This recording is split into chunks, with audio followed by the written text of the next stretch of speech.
In 38th sloka, Bhagavan says, when there is a fire, it is covered by smoke. And when a mirror, if it is not used and if it is kept without use for a longer time, what happens? The dust covers. When you look at the mirror, you don't get clear reflection of yourself. So it is the surface of the mirror is not reflecting properly. So there is dust over the mirror that does not allow the action to take place properly. That is, there is no proper, the true reflection of the object or figure on the mirror. Then how a fetus is covered by the womb of a mother. So the fetus is inside the womb. So it is covered by the muscles. So in that case, we have to wait till the baby is born. So we can't do anything. So that is the intellect. That's what intellect tells us. So you can't be in a hurry to take out the baby. So the fetus is covered by muscles, by womb there.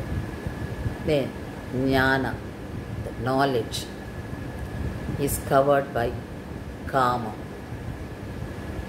that lust. Because you have got Atma, which is on its own is knowledgeable because it is created by God and it is self-illuminated. We don't realize that because of the lust, greed, anger. We don't realize, so we don't feel there is a light within us. So the light is not seen by us. So the light is not brought out by us. So here in this sloka he compares all that. So kama, the lust, is not allowing a person to bring out his knowledge, not even realizing his knowledge and not using his knowledge.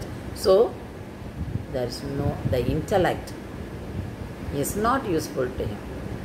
The intellect is unable to do his function because he is not feeding the intellect with spiritual knowledge.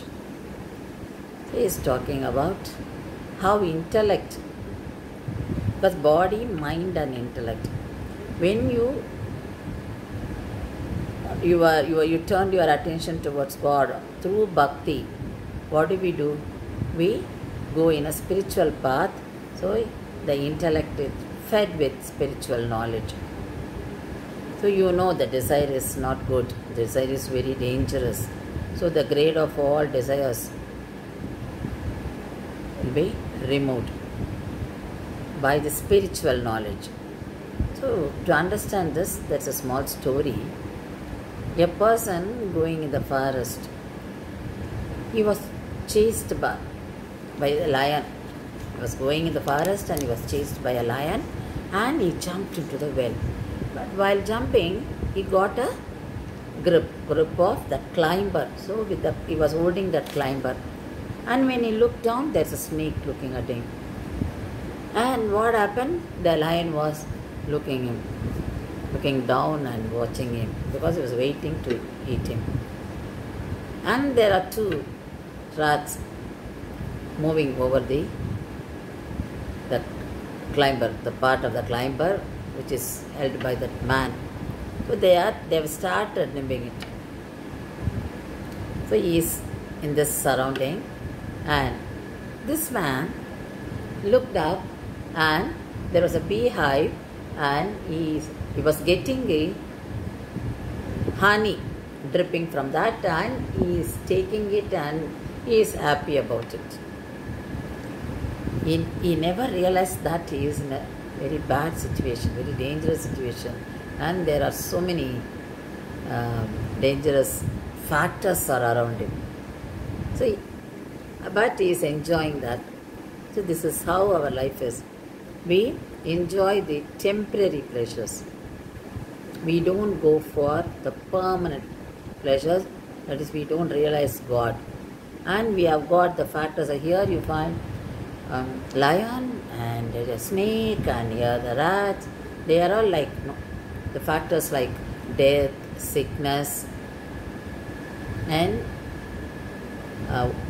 old age.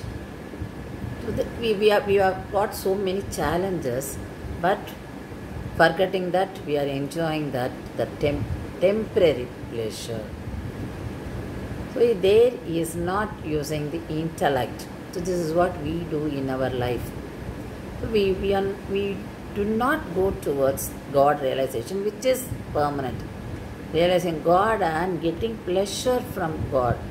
That is, having Him in our heart, that gives us pleasure. We don't realize that, we don't try to get it.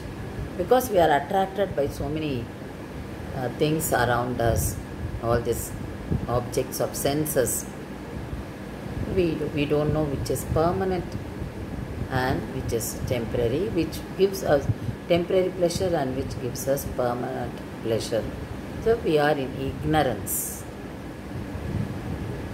God says, because you are attracted by all this and you have got desires, all these desires trap you, and all these desires do not allow you to realize the knowledge which you have within yourself, the soul within yourself, which is self-eliminated and it is knowledgeable, and it only gives instructions to our parts of body. But we don't realize that because we have covered it by lust, by anger, by greed. So God says, yes, the answer is lust is the reason for all this. That is why you are doing what you do not want to do sometimes, because lust makes you do that. So this is very important message for us to handle so many challenges in our life. So we should know what to give priority. We can't be like the person who was enjoying that honey while surrounded by so many dangerous factors.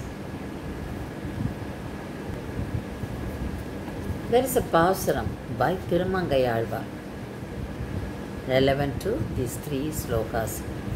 Cherunila Verkan Madavar Tirathu Chinathodu Nindru Manathal Valarkum Arunila Pava Magala Pugalchir Amararku Meithada Andat Tirupir. That means this Pasuram is by Tirumangayalvar. He explains, a person who gets pleasure from women, if he does not get it, he gets anger, and he keeps that anger in his mind, and that anger drives him to do sinful acts. So Alvar says, to remove that kind of thought and to protect you from doing that, you go and have darshan of Sri Ramapiran at Thillai Tiranagar Tiruchittira Kodam. That's a Divya Desha. So you visit that place and have darshan of Sri Ramapiran, and you will not have such kind of lust in your mind. All will be removed and you surrender to him, and you be at the lotus feet of Sri Ramapiran. So this is the advice given by Tirumangayalvar to get out of the lust, because they are only temporary pleasures, and if you don't get it, that pulls you down very badly, that aggravates the situation, the negative attitude. So don't get into that. How to escape from that? You visit this place and have darshan of Sri Ramapiran. So visiting temples definitely gives us positive attitudes. We will not have any negative thoughts in our mind, because our attention is towards God. There's one more Pasuram by Periyalvar. Kongai Chiruvarai Ennum Podumbinil Vilndu Vazhukki அங்கோர் முழையினில் புக்கிட்டழுந்திக் கிடந்துழல் வேனை வங்கக் கடல் வண்ணன் அம்மான் வல்வினையாயின மாற்றி பங்கப்படா வண்ணஞ் செய்தான் பண்டன்று பட்டினங் காப்பே. Here Periyalvar says, people have a tendency, the men, when they look at women and the parts of women, they get pleasure, and that pleasure takes you into the pit. You are not able to come out of that because it is like a muddy sand, so that takes you further down and down, so you are not able to come out of, so you get into that hell. Don't do that. How to